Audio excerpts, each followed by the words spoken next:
आइ हम अहाँ सबके एकटा एहन पेशेंट के बारे में बतावा जा रहल छी जो कोनो फैमिली फंक्शन अटेंड नहीं करे छै, न ही गांव के कोनो भोज भात में जाय छै। हुनकर जे दुनिया छै से घर से आंगन और आंगन से घर तक सीमित छलै। लोग सब हुनका खिसियावे छलन कि बाबा आंगन के लक्ष्मण रेखा कहियो पार नहीं करे छै। वो कतौ बाहर नहीं जाए के कारण हमरा बतेले, डॉक्टर साहब हमरा सदिखन लागल रहैया कि पेशाब लागल, ई शोभा भेल रहैया दिमाग में पेशाब लागल है। जखन पेशाब करे जाय छी तो बूंद बूंद पेशाब होइया और ओहू में बहुत ज्यादा दर्द महसूस होइया।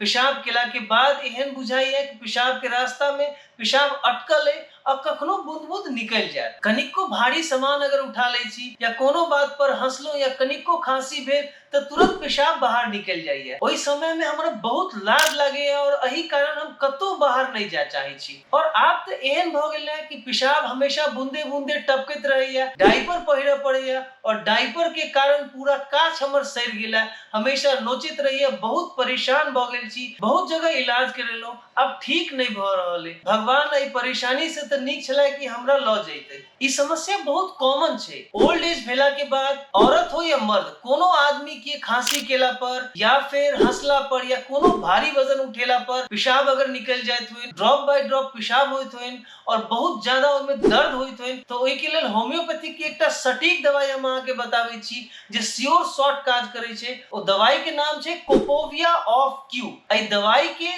2 से 3 बूंद आधा कप सुसुम पानी में डाल के 2 से 3 बेर देबाक चाहिए। कनिके दिन में अहाँ देखबै कि धीरे धीरे अहाँ के पेशाब कंट्रोल होआ लागत और ठीक भ जायत। एही तरह के मेडिकल रिलेटेड जानकारी ले अहाँ सब गोटा से हमर विनम्र निवेदन है कि हमर चैनल के सब्सक्राइब करू और अहाँ कोनो चीज के बारे में अगर जानकारी चाहे छी त अहाँ हमरा कमेंट क के बता सकै छी। जय मिथिला, जय